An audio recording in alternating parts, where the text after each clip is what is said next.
Hello team, welcome to another ATP Geopolitics video with myself, Jonathan MS Pearce. Ukraine War News Update, first part thereof for the 16th of April 2025. We're going to start with the Ukrainian General Staff figures for the Russian losses for the day before. All the usual caveats apply, of course, and you can find them linked in the description to the video below. Now, interesting that we are seeing quite a significant downtick in the loss of personnel, 1,050.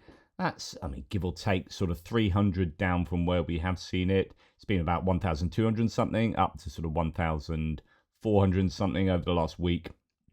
So that is worthy of note. 9 tanks is about the daily average, 13 troop-carrying AFVs below the daily average, and 87 artillery systems is a massive number there. So the Ukrainians still are treating the Russian artillery and probably heavy mortars. That will include heavy mortar crews as well. And setups, but yeah, that is it's a really significant number there. And 133 vehicles and fuel tanks,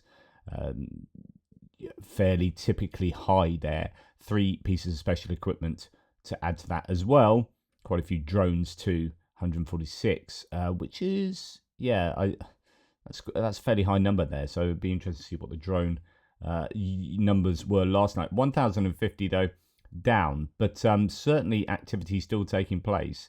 Troop carrying AFVs down, but then vehicles and fuel tanks fairly high still. Difficult to know exactly what's going on. I'm going to go through the next 9 of the backlog of Andrew Perpetua's loss list. I know it's not for everyone, but some of you do like that, so I'll be doing that later today. I'm just about to do a breaking news piece as well on the attempts by the Russians to hack into, potentially through Doge, the National Labour Relations Board.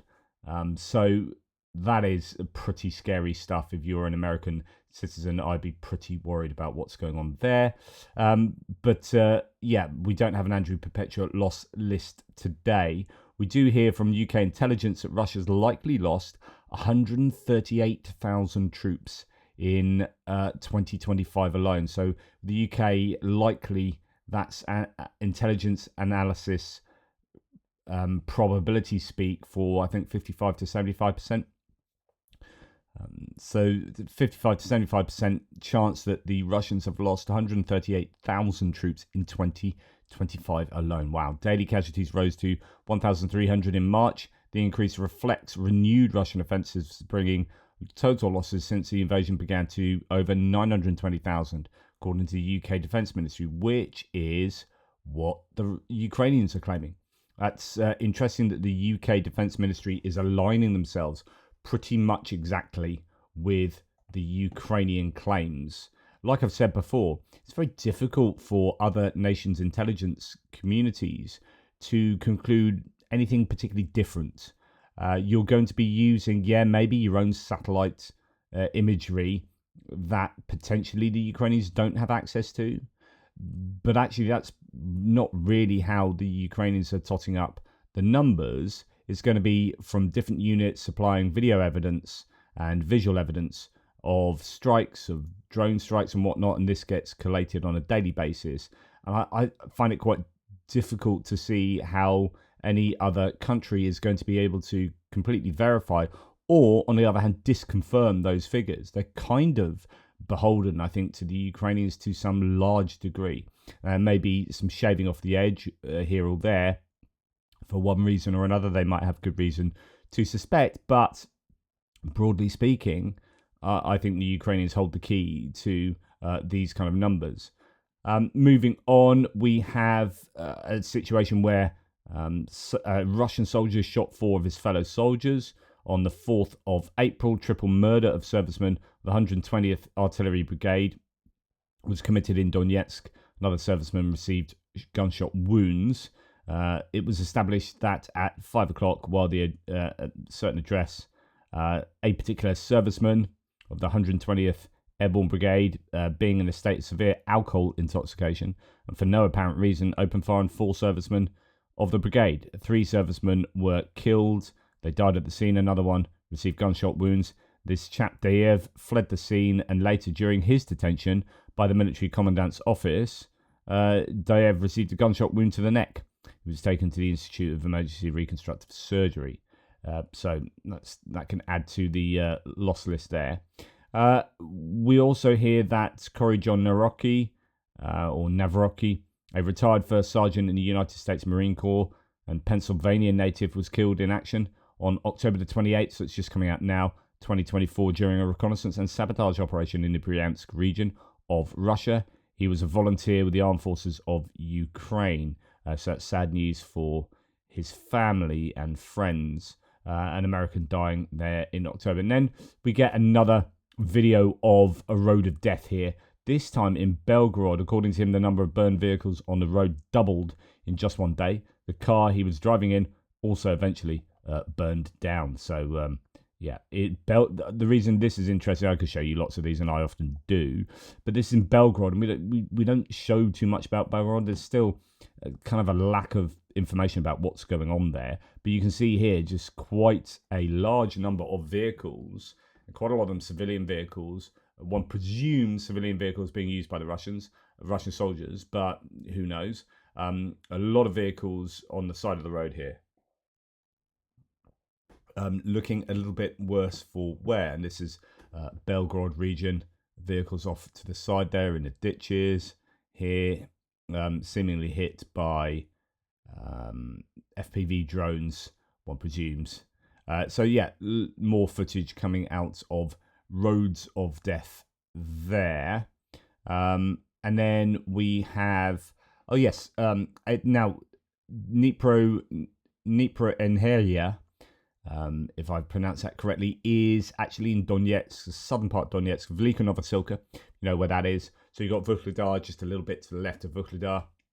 You've got Velika Novosilka, that's long been taken, and they're moving north from there. But actually, the Ukrainians have regained control of the village there. And in this attack, the Ukrainians also repelled a massive Russian assault in Vesely Skudna, which I presume is nearby. Around 100 soldiers, 4 tanks, and 9 infantry fighting vehicles were destroyed. And that is a pretty significant number there, and some pretty heavy casualties for the Russians. What else do we have? We have 2 Borisoglepsk 2 electronic warfare systems destroyed by the Southern Ukrainian Defense Forces, or Ukrainian Southern Defense Forces. And this is an electronic warfare piece of kit that apparently costs about $200 million a pop. I find it's hard to believe because it looks like, well, it is an MTLB with a TV aerial thrown on top. Nonetheless, the claim is, and this is from this actual strike, this is already out, this is 17 hours old, this article in RBC Ukraine. Ukrainian Defense Forces destroyed 2 Russian Borisoglepsk 2 systems worth $400 million in total. Assuming that is the case, then this is a very significant set of strikes there. What else do we know about this high-value Russian electronic warfare system? So there you go. Good news for the Ukrainians there. We see some more footage coming out of aerial strikes, guided glide bombs doing their business. This time, MiG-29 destroys a building with personnel and ammunition, as well as a well-aimed drop of a guided bomb, and that's done some damage there. Quite a bit of footage, as I keep saying, coming out from the Ukrainians, but of course, it's the same with the Russians. Don't forget that they are using way more of these. This morning, Russian forces launched airstrikes on Kherson. Authorities reported the impact of the guided glide bombs in the city's central district. So they're hammering Kherson now, it appears, fairly centrally. This is just terrorism taking place. Almost 100 drones fired by Russia overnight. But the bigger problem, says Tim White, is a seemingly ceaseless dropping of aerial or guided glide bombs. These cruise missiles, effectively, are destroying mass swathes of the front line. Already this morning, the ice rink and arena in Kherson has been destroyed. This is just terrorism on civilian infrastructure in Kherson. I've been there myself. This is there are not. I'm sure there are military inside Kherson, but really not in the same way that you see elsewhere. There are no overt military targets inside Kherson. Plenty outside, but the city itself is too close for the military to be active there. It's just across the river, And so every attack on Kherson, in my opinion, is an attack on civilians, is a war crime. And these war crimes are going on and on. Zarina Zabriskie has been documenting this. She set herself up in Kherson to document this, and the work of people like Brendan Kelly, giving you details of what is going on in Kherson, and it is pretty horrific. Now, thread from Chris O'Wiki here. Russian sources complain that they face a systemic and extremely acute situation with the supply and capability of drones on the front lines in Ukraine. They say they are still using off-the-shelf Mavics, while the Ukrainians have rapidly advanced their own capabilities. The Philologist in Ambush Telegram channel publishes a signal from the ground from a comrade from an ordinary Russian People's Motorized Rifle Regiment. I have a few thoughts on our cross direction, he says. I don't know about our other units, but it's as if we've stopped at the situation from a year ago when we were mastering the DJI Mavics and the FPV drones. Firstly, all our optics, reconnaissance drones, go only through humanitarian aid and personal channels. This is a drop in the ocean. Secondly, feels like the enemy has moved to a qualitatively different level of FPV. Aerial repeaters, shock pairs and trios, remote detonation, a distance of 20 kilometers is not a problem for them at all. And we're still in the same place as a year ago, and no one gives a damn. They want to win the war with Mavics. We urgently need to catch up with them urgently. Otherwise, we're going to F up the flash. We're going to screw up. P.S. The issue is not really in the Prokrovsk direction as such. The problem is basically systemic and extremely acute. We are critically lagging behind. So it's another account there of the huge asymmetry between the Ukrainians and the Russians in the Ukrainian favor. What else do we have? This is a someone named Archangel of Special Forces, a Russian source saying, in the context of the Kursk direction, another problem has emerged. Ukrainian formations have begun using new types of drones. The mother drone, the large UAV, large aerial drone, is equipped with mounts for FPV drones. Actually, I have seen images of this. A large drone is launched in the direction of our territories at a distance of 20 to 40 kilometers. Once a similar one was recorded at a distance of 50 kilometers from the contact line.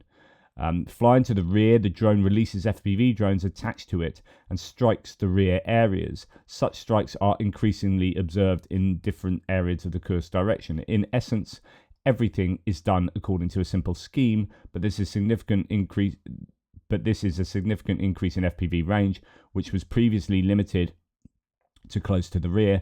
Now the Ukrainian armed forces have learned to overcome these distances. The enemy is actively developing. The work of the Ukrainian armed forces BKs in the Black Sea is built on a similar principle where FPV BKs are also increasingly operating. So these are your Magura V5 type Sea Baby drones that release aerial drones off the top of them, which they strike the coastal areas of Crimea. We are urgently in need of making up for lost time.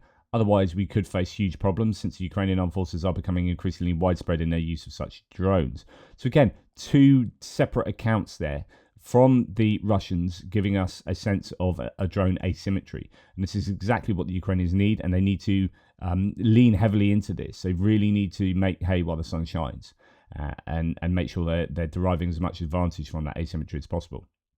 Now, not sure if this is a Russia on fire, or they pretended it was just a house fire in Rilsk. So this is in the Kursk region, and it could be connected to what we were just saying. So drones being able to get to places. So Rilsk was just north of the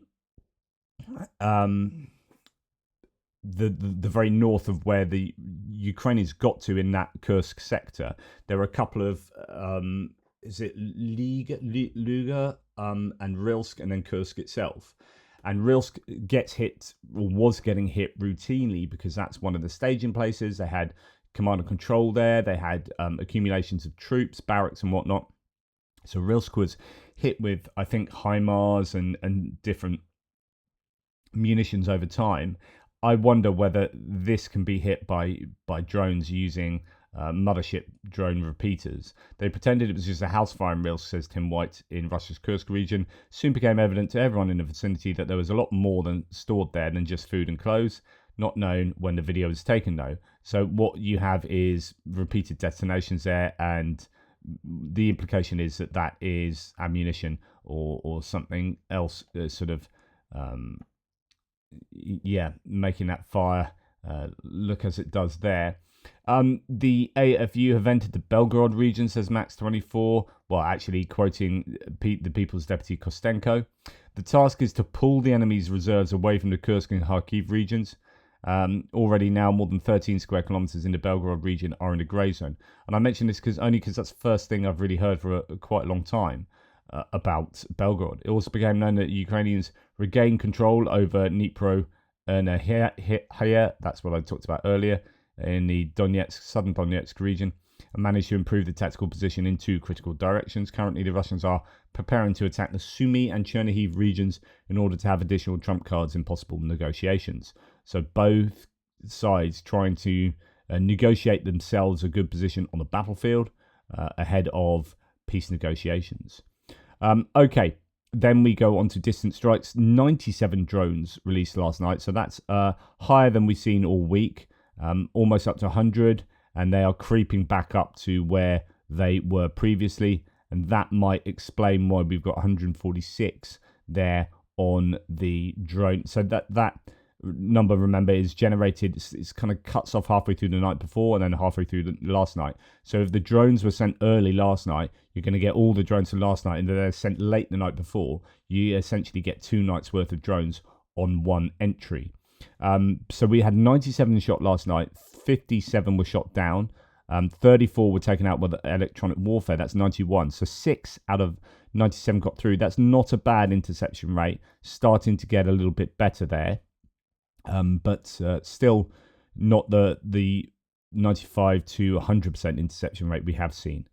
So 6 out of 97 is going to be over 6%, isn't it?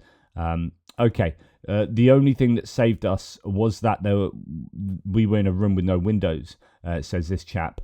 Russia massively attacked Odessa last night with drones. Shahid drones damaged civilian infrastructure, residential buildings and warehouses. Local authorities said 3 people were injured. And moving on, okay.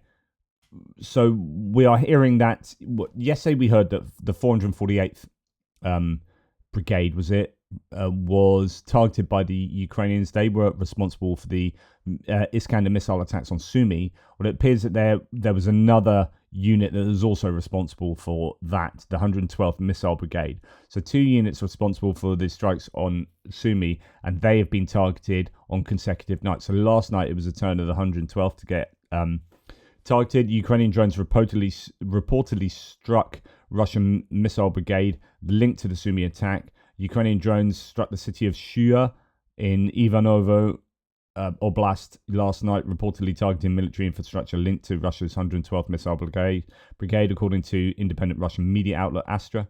The 112th, along with the 448th Missile Brigade, was involved in a deadly missile strike on the Ukrainian city of Sumy, killing 35 civilians. So they got some attention last night. Quite a bit of footage coming out. There's this one here whereby you can see a fairly large drone. Fairly large drone. I couldn't tell whether that's a Lyuti, whether it had a double tail. Russian forces 112th Brigade, which reportedly were among those attacking Sumy on Sunday, were hit. Their deployment site in Shuya, Ivanovo region, is currently being targeted by drones. Clear explosions can be seen after the Ukrainian drone impact. I'm not sure that you can from that video. I think you just see the drone impact explosion. But there are some others. Here's the same one where you see it a bit closer. It zooms in a bit more, whoever's uploaded that video. You can go and watch these at your own leisure. A double drone strike on 112th Missile Brigade location. So here we have another drone, fairly large drone again. And this one, there is a strike. So there it is. It looks like that could be a Lyuti. It might be an even larger plane, one of those plane ones. It's a pretty significant drone. So you get the explosion there, and then you get further fire, probably of oil. There's thick black smoke then starts coming out from here. Oh, there's another. Actually, that was a second drone hits. So that's what they talk about. Yeah, and that then brings a different color smoke. So you're thinking that second strike took out, that's why it's a double drone strike, took out something with oil in, I would have thought. Now, I was criticized by a few of you for talking about how the Ukrainians could well have been organizing or had organised an award ceremony in the area where the Sumy strikes took place, and that's why the Russians struck. And this was the mayor of Konotop said, if the regional administration head doesn't get on his knees and apologize by 6 o'clock, I'll tell you what happened. That didn't happen, so he came out and said, look, they had an award ceremony there, and that's what the target was for those missiles. But those missiles didn't, of course, hit the target. They just hit a trolley bus, one presumes nearby, and then elsewhere. So two strikes that killed civilians. And then I was criticized for giving ammunition to Russians for, playing into their narrative. I'm all about truth, right? So it's like I'm reporting what Ukrainians themselves are reporting. And that seems to now be confirmed. So Zelensky has dismissed the head of the Sumy Regional Military Administration, Artyuk, according to the government representative in Verkhovna Rada Melinchuk. Suspilna, so that's a media outlet, reports that Artyuk, in a comment yesterday, quote, essentially confirmed the military award ceremony in Sumy before the strike on April 13th, but stated that he was not the initiator. Previously, MP Mariana Bezula, former deputy Ihor Muzichuk, and the mayor of Konotop, Artem Semenikin, so he was the guy that was talking about it, stated the head of the Sumy Regional Military Administration, Artyuk, organised an event in Sumy to award the military of the 117th Brigade. Now, both sides do this far too often, and they haven't learnt their lessons. Now, as I think the strike was disgusting, this is not to excuse a strike that took out 35 civilians and kids. But the Ukrainians, if you're going to have an award ceremony, have it in a bunker somewhere in the middle of nowhere, right? You've got to learn. You've got to learn that you can't do that. But that's not to give the Russians permission for what they did, which is throw a couple of somewhat inaccurate ballistic missiles into the middle of a city. So moving on, we come to other bits and pieces. Russia's oil earnings sank to their lowest since mid-2023, with exports sliding for a third week and prices plunging amid a US-China trade war. According to Bloomberg, crude flows from all Russian ports in the 4 weeks fell to 3.13 million barrels per day, the lowest since February 2023. And we are now in April 2025. I guess that, yeah. Since February this year. Which that I presume it's February 2023. That is correct. Sorry, I was getting confused. So, they might have gone sort of equal lowest to earlier this year, February this year, but that itself was pretty much the lowest since sometime in 2023. Point is that they are taking much less income from their crude oil exports, and hopefully that will only get worse for the Russians as we get increased sanctions and the price continues to go down as recession looms. Okay, because the Russians are big on freedom and liberty, Russia has jailed 4 journalists over alleged work with Navalny's foundation. The case concerned Anatia Favorskaya, Artem Krieger, Sergei Karanin, and Konstantin Gabov, who was said to be producing video content for the Navalny-affiliated YouTube channels, according to the Navalny Live platform. And of course, this is what freedom looks like in Russia. Arrest journalists and put them in prison. Russia has no interest in freedom. There is no liberty there. It's a dictatorship. Anyone that argues otherwise is a fool. Okay, Ukraine is killing off Russian generals so fast that Putin is forced to reinstate those he fired and then send them to the front. Surely this will have no repercussions. Laughy emoji, says a retired colonel who was a former senior US diplomat. Now, this is referring to the article in CNN that states that the Russian general... Now, this is Popov. If I remember correctly, Popov was down in the south, sort of Kherson Oblast and Zaporizhia, that kind of area, and was very well respected by his soldiers. If this was a guy, he was basically investigated and dismissed, and I think he was selling... They did him on selling scrap metal, but he's actually raising money for his own troops, right? Really well respected.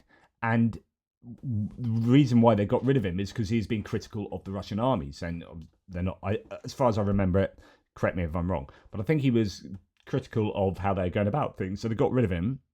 But the fact that they're bringing him back now probably shows that they're quite desperate, right? And that's what this other chap was just saying. So 2 years ago, Popov was the decorated commander of the 58th Combined Arms Army in southern Ukraine, receiving plaudits for his leadership. Then he made a mistake, sending a voice note to colleagues excoriating the leadership of the defense ministry and saying he'd been fired for complaining. So the message had said the armed forces of Ukraine could not break through our army at the front, but our senior commander hit us from the rear, treacherously and vilely decapitating the army at the most difficult and tense moment. Of course, that was Valery Gerasimov that he was referring to, one presumes. So he was then moved off and done. They can all be done for something, right? And this was, I was reporting on this quite a lot at the time, and then he went through. Prosecutors sought a 6-year jail sentence if convicted, and Popov was dismissed from the armed forces. But his supporters continue to speak up for him. So, it is especially sensitive to criticism at the time, the military, because of Prigozhin and what he had been doing. At first, he was sent to Syria to be deputy commander of the Russian contingent there, but in May, he was arrested for alleged fraud and charge he consistently denied. But anyway, he appears. Last week, Russian media reported that his lawyer and Ministry of Defense had agreed to Popov's request to return to active duty rather than face the prospect of a prison sentence. So he appears to have been brought back. And I wonder what that really says about the situation on the front line and in the Ukraine. But yeah, just seeing if there's anything else to add to that, but we'll keep an eye on that one. And then we have the surveillance of the Russian newspapers by BBC's Steve Rosenberg, who's in Moscow still, doing a really good job there. As Edward Hunter Christie says, excellent work by Steve Rosenberg here. As his press review shows, Russian elites are absolutely delighted by America's new direction. Trump is giving Russia what Soviet strategists could only dream about during the Cold War. And it's not old Western hawks saying it, it's the Russians saying it. So Steve Rosenberg says, Moscow seems pleased. One Russian paper today says, quote, Soviet leaders dream of driving a wedge between the European part of NATO and the US has come true.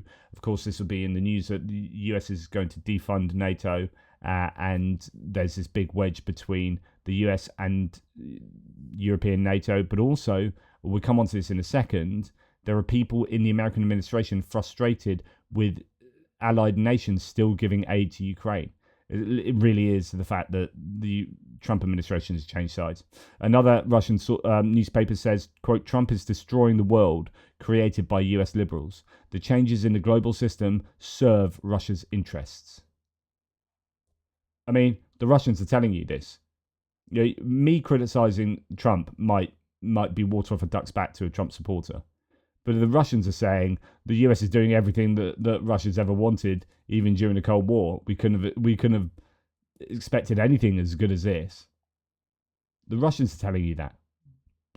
So let's see if the Americans really are doing things to the benefit of the Russians. We'll start with economic partnership with the US could spur Russia to end the war, White House says.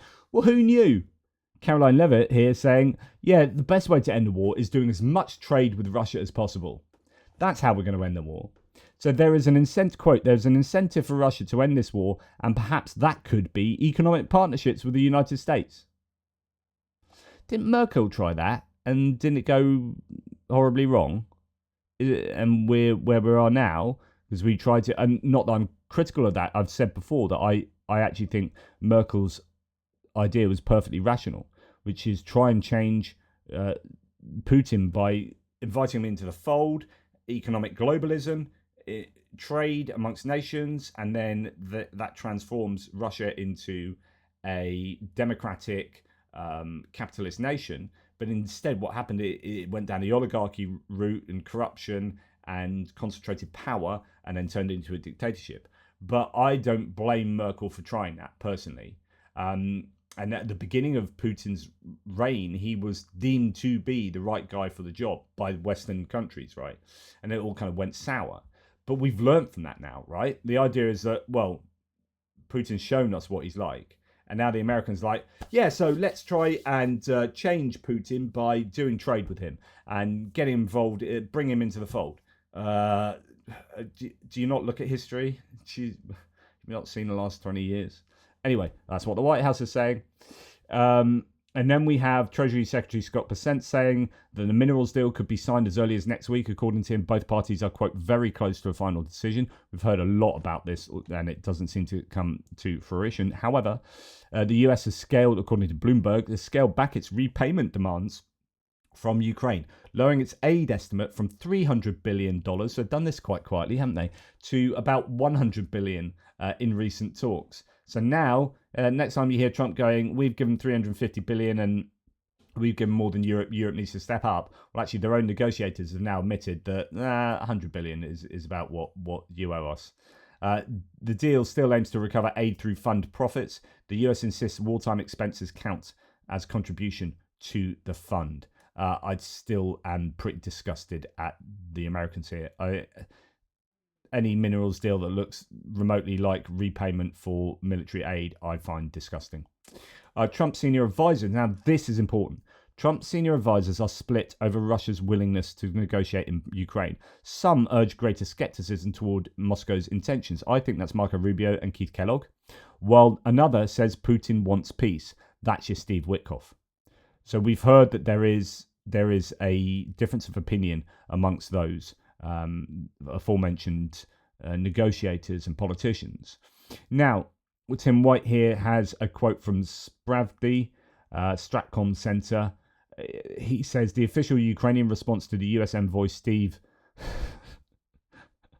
F. Witkoff and his alarming misunderstanding of facts and history, or his naked greed at the expense of humanity and world security. That's beautifully put, Tim. Either way, a proven F-wit. So anyway, Stratcom Center said, we note with concern the recent media statements by US emissary Steve Witkoff, who appears to be amplifying verbatim Kremlin narratives. The suggestion that Ukraine should finally hand over 5 of its regions, some of which are not even under temporary occupation, in exchange for so-called peace, echoes the same lines made during Russia's invasion of Chechnya, Georgia, Crimea, and the Donbass. Each time, aggression only expanded. Appeasement does not stop Putin, deterrence does. This solution assures large-scale war across Europe should Russia gain a foundational hold on Ukraine, its resources, and strategic location. Absolutely on point there. And, you know, Steve Witkoff in his Fox News interview the other day just completely shows his naivety. Now, it is very worrying that diplomats in Washington also report that some Trump aides say privately that they are fed up with Europe's effort to strengthen Ukraine. You know, those aides are probably people like Stephen Miller, who should be flushed down the toilet, in my opinion. He's an outright fascist who lies about everything and is a horrific human being. As always, with such chaotic administration, this is a quote from The Economist, it is hard to distinguish the true signal from the noise. It's a really, really worrying situation at the moment, isn't it, in the US, where you've got just a couple of people that sort of know what they're talking about. Keith Kellogg, Marco Rubio maybe, but they are being forced to toe the party line, and then you've got the rest of the wingnuts just completely on Russia's side. And we're going to leave you with 2 slightly more, I think, positive notes. Fury in Ukraine tonight aimed at UEFA. So UEFA is a European football association. And, you know, FIFA, which is the World Football Association, and UEFA, notoriously, if not outright corrupt, there's a lot of money going around those organisations. They aren't exactly putting morality first. So Kyiv had asked for permission to hold a moment's silence before a futsal. So futsal is like an indoor version of football, but it's got a heavier ball. Futsal international match to remember those murdered by the missile strike in Sumy. But UEFA refused. So it forbids Ukraine's futsal team to hold a minute's silence in memory of civilian victims of Russian missile strikes. And this is a match between the Ukrainians and the Romanians. And what happened was, as they weren't allowed to pay respect to Sumy's victims of Russia's missiles before the match, the futsal players of both Ukraine and Romania stopped right after the kickoff to hold their own silence. Well done to both sides. That's brilliant. Lovely from Romania there as well. Excellent. So, 2 fingers up to UEFA, you bunch of numpties. And a positive one here. This is from Gogil. I read this out yesterday, but then it was in the video with no sound, and then I forgot to do it in my re-record. Hopefully today's got sound. That'd be nice.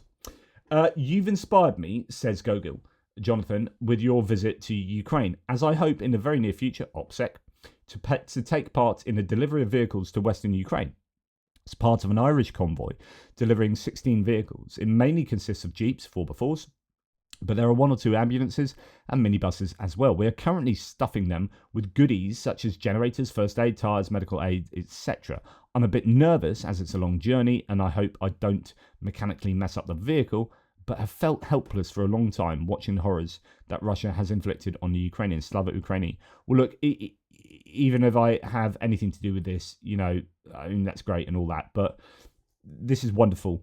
We so often feel powerless when we are facing news of big sort of global movements, this chess game that's going on, these machinations of dictators and democracies and armies, and we just sitting at home either creating or watching YouTube videos, getting angry about stuff.